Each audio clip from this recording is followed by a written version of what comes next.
السلام علیکم ورحمۃ اللہ وبرکاتہ۔ آئیے آج پڑھتے ہیں محرم میں کیا کرنا چاہیے۔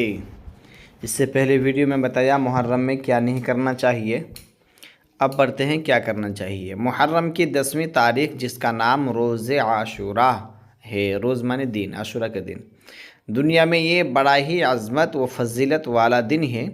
یہی وہ دن ہے کہ اس میں حضرت آدم علیہ السلام کی توبہ قبول ہوئی۔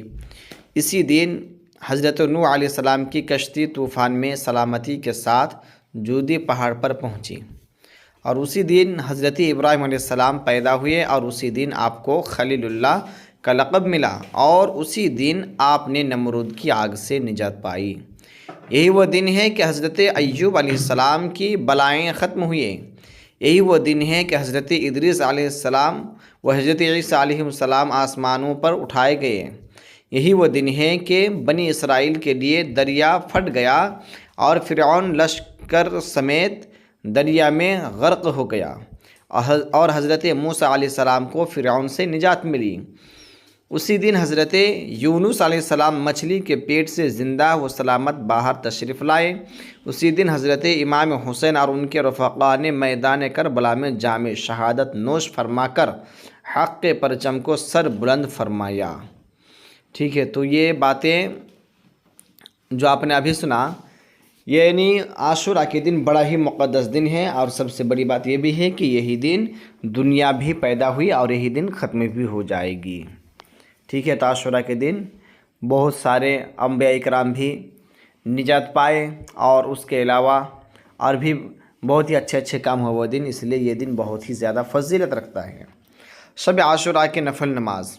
عاشوراء کی رات میں 4 رکعت نماز نفل اس ترکیب سے پڑھے کہ ہر رکعت میں الحمد کے بعد آیت الکرسی 1 بار اور سورہ اخلاص قل هو اللہ 3 بار پڑھے، اور نماز سے فارغ ہو کر 100 مرتبہ قل هو اللہ احد کی سورہ پڑھے۔ گناہوں سے پاک ہوگا اور بہشت میں بے انتہا نعمتیں ملیں گی۔ ٹھیک ہے، نماز نفل جو اس طریقے سے پڑھیں گے، جو طریقہ بتایا گیا، تو ان کا کیا ہوگا، گناہوں سے پاک بھی ہو جائیں گے، اور اسے بہت زیادہ نعمتیں بھی ملیں گی۔ عاشوراء کا روزہ۔ 9ویں اور 10ویں محرم دونوں کا روزہ رکھنا چاہیے، اور اگر نہ ہو سکے تو عاشوراء ہی کے دن روزہ رکھے، اس میں روزہ کا ثواب بہت بڑا ہے۔ عاشوراء کے دن 10 چیزوں کو علماء نے مستحب لکھا ہے۔ بعض عالموں نے ان کو ارشاد نبوی کہا ہے، اور بعض نے حضرت علی رضی اللہ تعالی عنہ کا قول بتایا ہے۔ بہرحال یہ سب اچھے اعمال ہیں، لہٰذا ان کو کرنا چاہیے۔ 10 باتیں ایسی ہیں جو کہ بعض علماء کرام یہ لکھتے ہیں کہ حضور صلی اللہ تعالیٰ علیہ وسلم سے ثابت ہے، اور بعض علماء کرام لکھتے ہیں کہ حضرت علی رضی اللہ تعالیٰ عنہ کا قول ہے۔ بہرحال یہ اچھے اعمال ہے، اچھا کام ہے، اسے کرنا چاہیے۔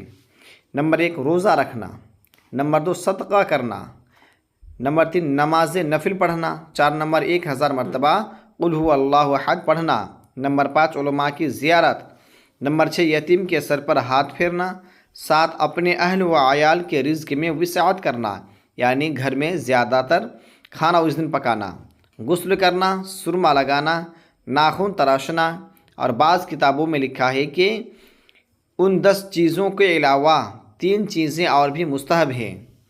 کیا ہی وہ مریض کی بیمار پرسی کرنا، یعنی مریض کی عیادت کرنا، دشمنوں سے ملاپ کرنا، اگر کسی سے جھگڑا تھا، لڑائی تھی، دشمنی تھی، تو ان سے جا کے ملاپ کرا لیں، صلح کرا لیں۔ نمبر 3 دعائے عاشوراء پڑھنا، یہ بھی کیا ہے، مستحب ہے۔ اب اس میں جو بھی باتیں بیان کی گئی یہ سب کیا ہے، اچھے عمل ہے، خاص کر کے اس دن کریں گے تو اور بھی زیادہ نیکی ملے گی۔ یہ تو اور بھی دنوں میں بھی یہ مستحب طریقہ ہے، ٹھیک ہے، لیکن خاص کر کے عاشوراء کے دن یہ زیادہ فضیلت رکھتا ہے۔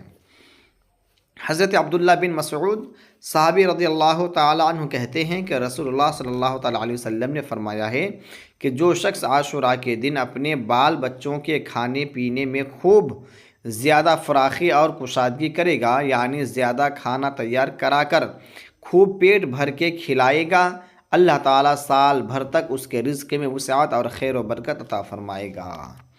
بہت ہی پیاری بات ہے، یہ صحابی رسول سے ثابت ہے۔ جو بھی شخص اس دن عاشوراء کے دن گھر میں کھانا وغیرہ زیادہ پکائے گا، اچھی ڈش بنائیں گے، ہے نا، اور زیادہ کھائیں گے اور اپنے اہل و عیال کو بھی کھلائیں گے، تو اس کی وجہ سے اللہ تبارک و تعالیٰ اس کے گھر میں سال بھر تک ہے نا خیر و برکت زیادہ نازل فرمائے گا۔ اس کے علاوہ کیا کرنا چاہیے محرم میں؟ دیکھیے مجالس محرم، عاشوراء محرم بالخصوص 10ویں محرم عاشوراء کے دن مجلس منعقد کرنا اور صحیح روایاتوں کے ساتھ شہداء کربلا رضی اللہ تعالی عنہم کے فضائل و واقعات کربلا کو بیان کرنا جائز اور باعث ثواب ہے، اور حدیث شریف میں ہے کہ جن مجالس میں صالحین کا ذکر ہو وہاں رحمت نازل ہوتی ہے۔ پھر چونکہ ان واقعات میں صبر و تحمل اور تسلیم و رضا اور پابندی شریعت کا بے مثال عملی نمونہ بھی ہے۔ ٹھیک ہے، عاشوراء کے دن خاص کر کے مجلس منعقد کرنا چاہیے اور اس میں شہداء کربلا کے بارے میں ذکر سنیں، ان کا جو فضائل ہے، ان کے جو واقعات ہیں، اہل بیت کی کیا فضیلت رکھتے ہیں، ہے نا، یہ سب واقعہ بیان کرنا، یہ سب کیا مستحب ہے اور ثواب کا کام ہے۔ لیکن یہ بات کا خیال رکھے کہ ایرا گیرا کسی کو بھی بیان کرنے نہ دے، بلکہ جو کتاب کے متعلق بیان کرتے ہیں، یعنی کوئی من گھڑت کہانی نہ سنائے، بلکہ جو کتابی بات ہے وہی بات سنائے۔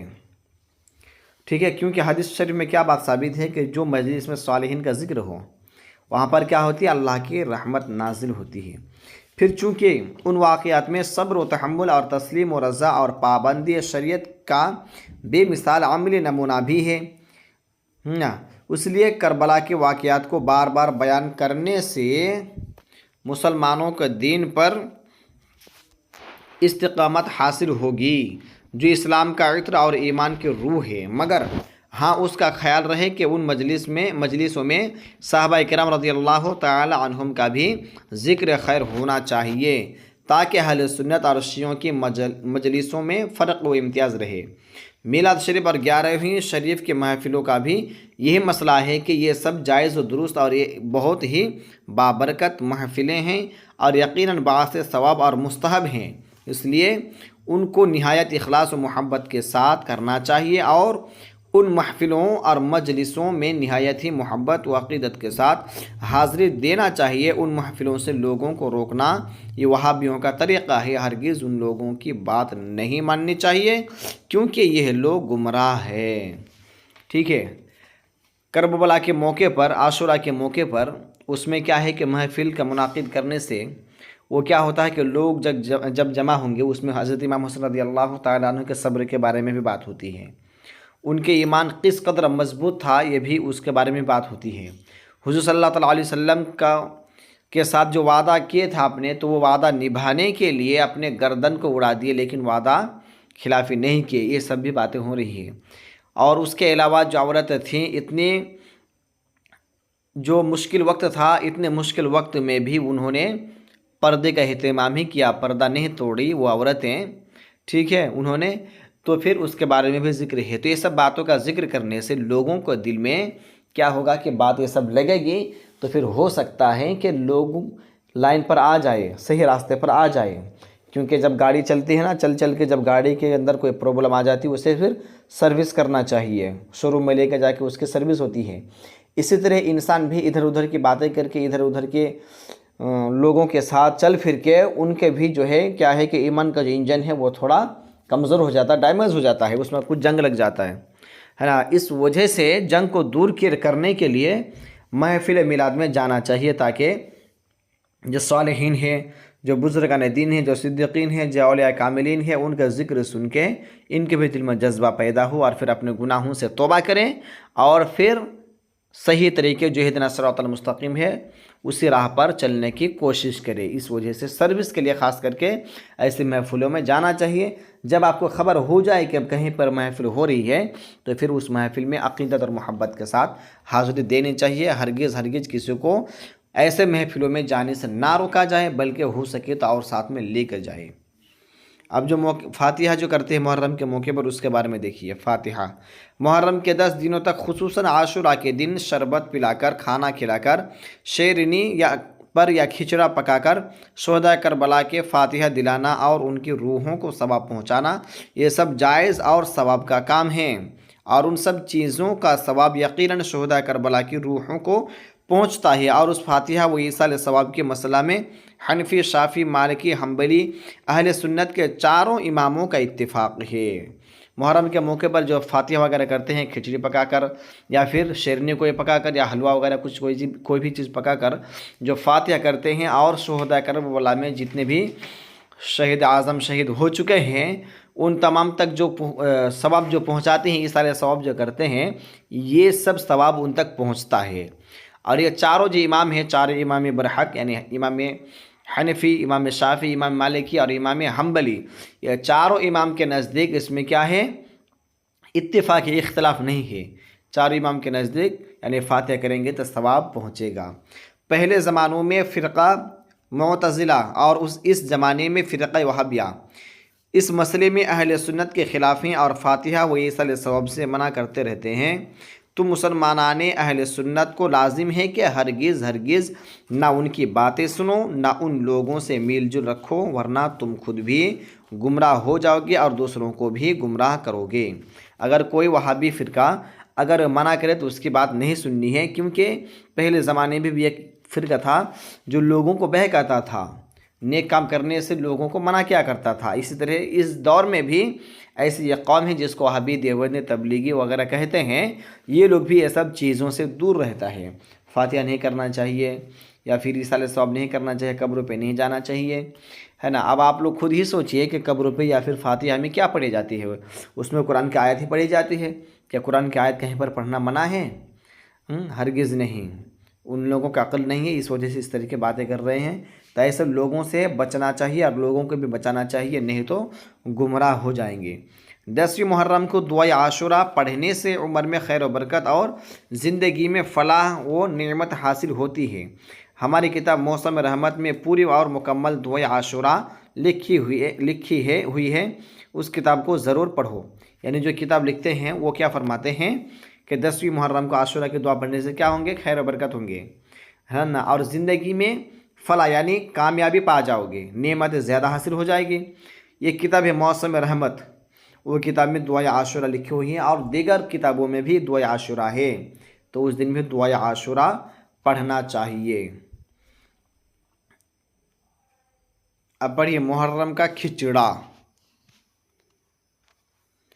عاشورہ کے دن کھچڑا پکانا فرض یا واجب نہیں ہے، لیکن اس کے حرام و ناجائز ہونے کی بھی کوئی دلیل شرعی نہیں ہے، بلکہ ایک روایت ہے کہ خاص عاشورہ کے دن کھچڑا پکانا حضرت نوح علیہ السلام کی سنت ہے۔ چنانچہ منقول ہے کہ جب طوفان سے نجات پا کر حضرت نوح علیہ السلام کی کشتی جودی پہاڑ پر ٹھہری تو عاشورہ کا دن تھا۔ آپ نے کشتی میں سے تمام اناجوں کو باہر نکالا تو پھول، بڑی مٹر، گیہوں، جو مسور، چنا، چاول، پیاز، 7 قسم کے گلے موجود تھے۔ آپ نے ان 7 اناجوں کو ایک ہی ہانڈی میں ملا کر پکایا۔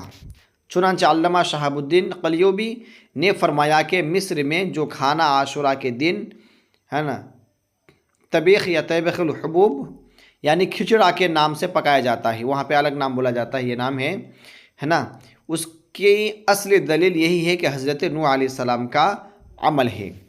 جو کھچڑا بنایا جاتا ہے عاشورہ کے دن تو کسی کو تکلیف ہوتی ہے نا، ابلیس کے جو غلام ہیں نا ان لوگوں کو تکلیف ہوتی ہے کہ کہاں سے یہ ثابت ہے۔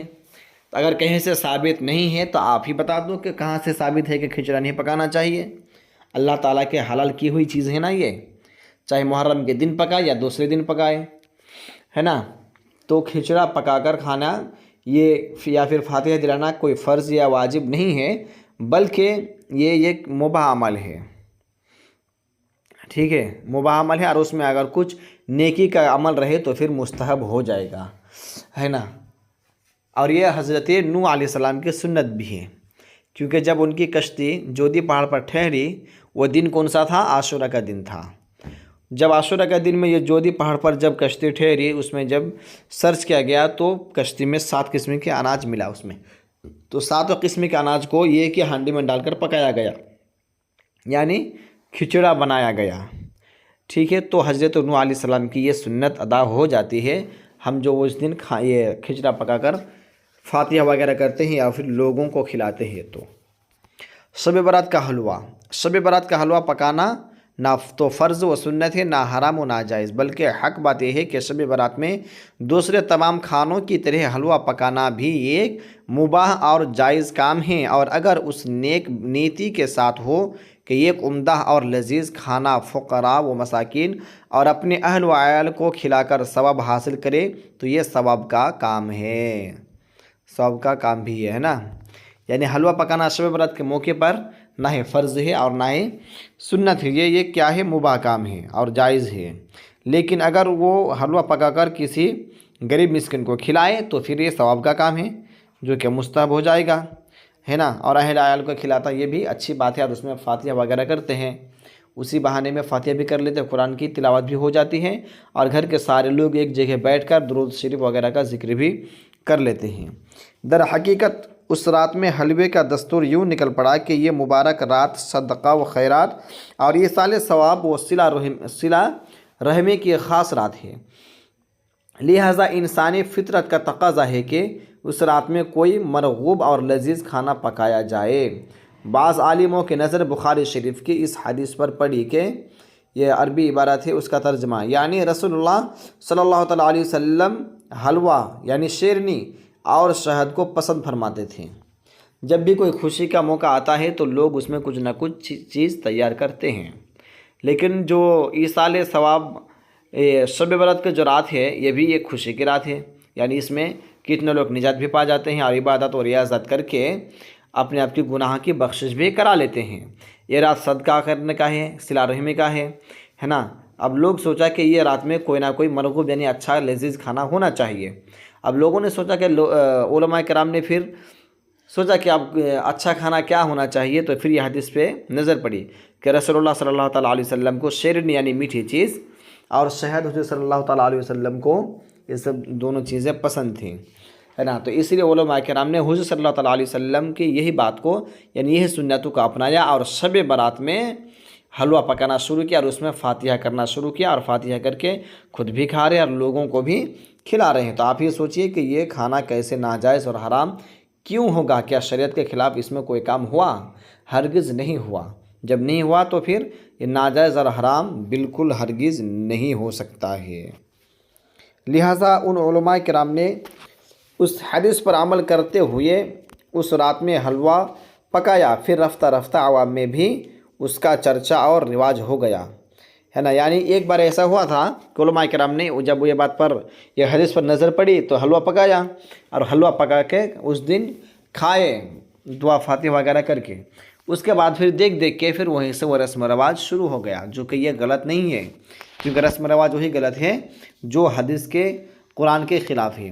چنانچہ حضرت شاہ عبدالعزیز صاحب قبلہ محدث دہلوی علیہ الرحمہ کے ملفوظات میں ہے کہ ہندوستان میں شب برات کو روٹی اور حلوہ پر فاتحہ تلانے کا دستور ہے، اور سمرقند و بخارا میں قتلمہ پر جو ایک میٹھا کھانا ہے، یہ باتیں قتلمہ الگ الفاظ ہے، یہ الغرض شب برات کا حلوہ ہو یا عید کی سویاں، محرم کا کھچڑا ہو یا ملیدہ، محض ایک رسم و رواج کے طریقے پر لوگ پکاتے کھاتے اور کھلاتے ہیں۔ کوئی بھی یہ عقیدہ نہیں رکھتا کہ یہ فرض یا سنت ہے، اس لیے اس کو ناجائز کہنا درست نہیں۔ یاد رکھو، کسی حلال کو حرام ٹھہرانا اللہ پر جھوٹی تہمت لگانا ہے، جو ایک بدترین گناہ ہے، ٹھیک ہے۔ یہ جو حلوہ وغیرہ جو پکاتے ہیں تو یہ ناجائز اور حرام نہیں ہے۔ یہ حلوہ کیا ہے؟ یہ کھانا جائز ہے کہ ناجائز ہے؟ تو کوئی بھی کہے گا کہ جائز ہے، اس میں جو پاک چیزیں ہیں، جو اللہ تعالیٰ جو چیزوں کھانے کا حکم دیا ہے وہی سب چیزوں سے حلوہ جو پکائے جاتے ہیں۔ تو جب حلوہ جائز ہے، کھانا جائز ہے، تو پھر شب برات میں اگر پکائے تو ناجائز کیوں ہوگا، ہے نا۔ بالکل یہ ناجائز نہیں ہوگا، کیونکہ اللہ تعالیٰ کی جو بھی چیزیں ہیں، جو بھی چیزیں پاک پیدا فرمایا ہے، جو کھانے کے لیے پیدا فرمایا ہے، وہ انسان کبھی بھی کھا سکتا ہے، ٹھیک ہے۔ جو کھانے کا وقت ہے، کھانے کا دن ہے، اس میں وہ کبھی بھی کھا سکتا ہے۔ اب حلال چیز کو اگر کوئی حرام کہے تو گویا کہ اس نے اللہ تعالیٰ پر تہمت لگائی، اور یہ بہت ہی بڑا گناہ ہے اور بدترین گناہ ہے۔ قرآن مجید میں ہے کہ قُلْ أَرَأَيْتُمْ مَا أَنزَلَ اللَّهُ لَكُمْ مِن رِزْقٍ فَجَعَلْتُم مِّنْهُ حَرَامًا وَحَلَالًا قل اللہ اذن لکم ام علی اللہ تفترون، یعنی کہہ دو بھلا بتاؤ تو وہ جو اللہ نے تمہارے لیے رزق اتارا اس میں تم نے اپنی طرف سے کچھ حرام کچھ حلال ٹھہرا لیا؟ اے پیغمبر فرما دو کہ اللہ نے اس کا تمہیں حکم دیا یا اللہ پر تم لوگ تہمت لگاتے ہو؟ یعنی جب اللہ تعالیٰ نے تمہارے لیے رزق جب اتارا تو تم اپنی طرف سے کوئی دلیل نہیں، نہ کوئی قرآن سے کوئی ثابت ہے نہ حدیث سے کوئی ثابت ہے، اپنے طرف سے تم اس کو حرام ٹھہرا رہے ہو، حلال چیزوں کو، ہے نا؟ تو کیا حکم ہے کہ یہ نبی جو پیغمبر ہے ان کو کہہ رہا ہے اللہ تبارک و تعالیٰ، یہ پیغمبر فرما دو کہ اللہ نے اس کا تمہیں حکم دیا جو اللہ یا پھر اللہ پر تم لوگ تہمت لگاتے ہو کہ اللہ نے حکم دیا ہے کہ حلال چیز کو حرام کہو، اگر نہیں دیا ہے تو پھر اللہ پر تہمت لگاتے ہو۔ یعنی کوئی بھی چیز کو جو اللہ تعالیٰ کی طرف سے جو چیزیں ہیں، جو چیزیں حلال ہیں، اسے حرام کوئی بھی نہیں کہہ سکتا ہے، اگر کہے گا تو بڑا گنہگار گار ہوگا اور نار مستحق ہوگا، جہنم کے عذاب میں جائے گا پھر وہ، ٹھیک ہے؟ اور جو بھی چیز اللہ تعالیٰ نے حرام فرمایا ہے اسے حلال نہیں کہہ سکتے، یہ کسی انسان کو اختیار نہیں دیا ہے۔ اللہ تعالیٰ نے صرف ہمارے نبی صلی اللہ تعالیٰ علیہ وسلم کو مختار بنایا تھا کہ وہ شریعت میں جو چاہے وہ جائز کرا دے اور جو چاہے وہ ناجائز فرما دے، ٹھیک ہے؟ باقی کسی عام لوگوں کو یہ سب کی اجازت نہیں ہے، یہ انبیاء کرام کو ہی ہے۔ اللہ کی بارگاہ میں دعا ہے ہمیں ان سب باتوں پر عمل خیر کی توفیق عطا فرمائے۔ السلام علیکم ورحمۃ اللہ وبرکاتہ۔